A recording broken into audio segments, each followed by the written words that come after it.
بسم اللہ الرحمن الرحیم القرآن حیاتی.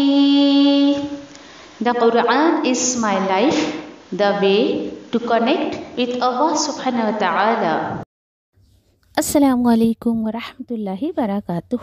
انشاءاللہ آج ہم سورہ الرعد میں آیت نمبر 25 to 29 دیکھیں گے، اور انہی میں ایک آیت ایسی ہے کہ واقعی جس میں دل کے سکون کا راز جو ہے وہ چھپا ہوا ہے. انشاءاللہ آیتوں کے ذریعے ہم بھی جو ہے اس راز کو جو ہے وہ جاننے کی کوشش کرتے ہیں. اعوذ باللہ من الشیطان الرجیم، بسم اللہ الرحمن الرحیم. والذین ينقضون عہد اللہ من بعد میثاقہ وَيَقْطَعُونَ مَا أَمَرَ اللَّهُ بِهِ أَن يُوصَلَ وَيُفْسِدُونَ فِي الْأَرْضِ أُولَئِكَ لَهُمُ اللَّعْنَةُ وَلَهُمْ سُوءُ الدَّارِ. اللہ سبحانہ تعالیٰ اب دوسرے لوگوں کی یہاں پر جو کوالٹی بیان کرتے ہیں جو عقل والوں سے اپوزٹ ہے. یہ وہ لوگ ہوتے ہیں جو اللہ کے عہد کو اس کو پختہ کرنے کے بعد توڑ دیتے ہیں اور وہ کاٹتے ہیں اسے جسے اللہ نے جوڑے رکھنے کا حکم دیا ہے. وہ زمین میں فساد مچانے والے ہوتے ہیں. یہی لوگ ہیں، ان پر لعنت ہے اور انہی کے لیے برا گھر ہے. آیت نمبر 26. اللہ یبسط الرزق لمن یشاء ویقدر وَفَرِحُوا بِالْحَيَاةِ الدُّنْيَا وَمَا الْحَيَاةُ الدُّنْيَا فِي الْآخِرَةِ إِلَّا مَتَاعٌ. اللہ بے حساب رزق دیتا ہے جسے وہ چاہے، اور وہ نپا تلا دیتا ہے رزق جسے وہ چاہے. ہاں، لیکن وہ خوش ہو رہے ہیں دنیا کی زندگی پر جنہیں اللہ نے دنیاوی رزق زیادہ عطا کیا ہے. حالانکہ اللہ سبحانہ تعالیٰ کہتے ہیں یہ دنیا کی زندگی آخرت کے مقابلے میں بہت کم اور ختم ہونے والا سامان ہے.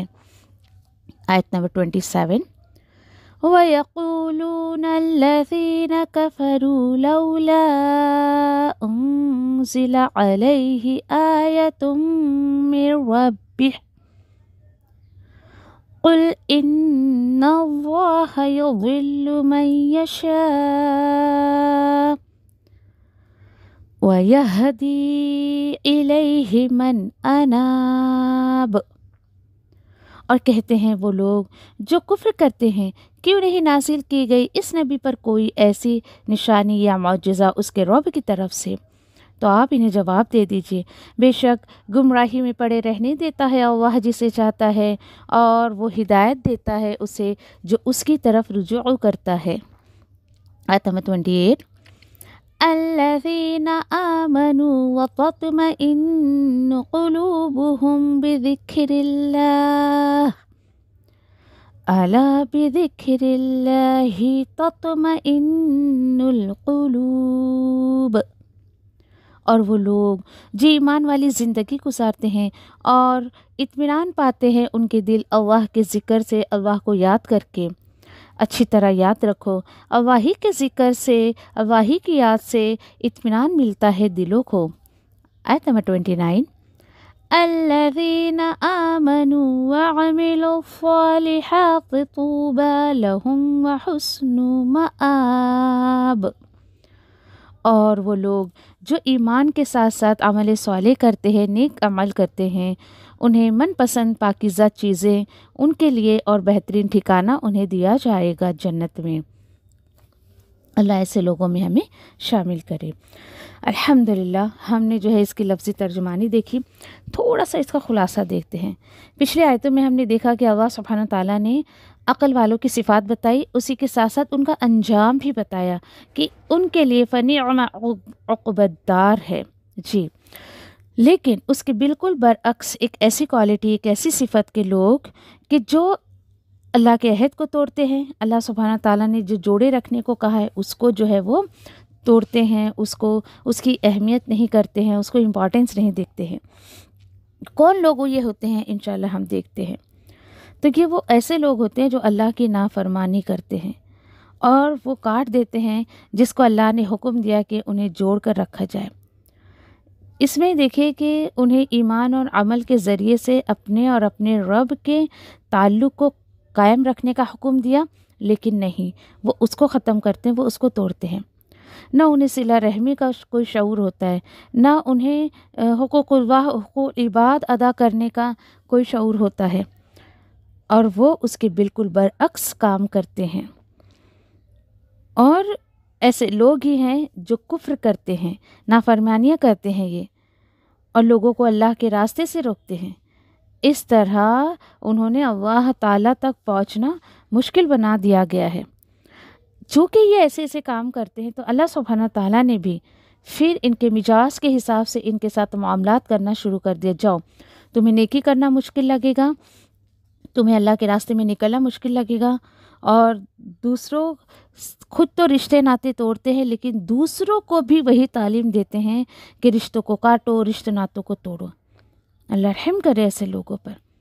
ابو ہریرہ رضی اللہ تعالیٰ عنہ کے ایک روایت کے مطابق کہ نبی کریم صلی اللہ علیہ وسلم نے فرمایا، جسے پسند ہے کہ اس کی روزی میں فراخی ہو، یعنی اللہ سبحانہ تعالیٰ اس کو بہت زیادہ رزق عطا کرے، اس کی عمر دراز کرے، تو اسے چاہیے کہ وہ صلہ رحمی کیا کرے۔ صلہ رحمی سے مراد یہ مت آپ سوچیں کہ آپ کے رشتہ دار، آپ کے دوست، آپ کے احباب اگر وہ بے دینی کے کام کر رہے ہیں، اللہ کو ناراض کرنے کے کام کر رہے ہیں تو آپ ان کے ان کاموں میں ساتھ دیں۔ جی نہیں، صلہ رحمی یہ نہیں ہوتا ہے۔ اگر میں ایک جملے میں آپ کو اس کو سمجھانے کی کوشش کروں، آج کے ٹائم پہ سب سے بہترین صلہ رحمی یہ ہے کہ آپ اپنے رشتہ داروں کو، اپنے جو ہے وہ قریبی لوگوں کو اللہ سے جوڑ دیں، انہیں اللہ کی کتاب کی طرف لے کر آئیں۔ یہ سب سے بہترین صلہ رحمی ہے۔ اس سے فائدہ یہ ہوگا کہ آپ کو لوگوں کو خلاصہ کرنے کی ضرورت نہیں پڑے گی۔ جب لوگ اللہ کے کلام کو سمجھ جائیں گے تو اللہ کے حکم سے وہ سب کے حقوق کو ادا کرنے کی کوشش کریں گے۔ اسی طرح نبی کریم صلی اللہ علیہ وسلم کا ایک قول اور ہے کہ صلہ رحمی اتنی جو ہے وہ بات کا نام نہیں ہے کہ تم جیسے کہ دوسرے تم پر احسان کرتے ہیں تو تم بھی جو ہے وہ ان پر احسان کرو، جیسے کہ تھا ویسا بدلہ کرو۔ نہیں، یہ ہے صلہ رحمی کہ اگر تمہارے ساتھ کوئی برائی کر رہا ہے، احسان کا معاملہ نہیں کر رہے ہیں، لیکن تم اس کے ساتھ جو ہے وہ احسان کا معاملہ کرو۔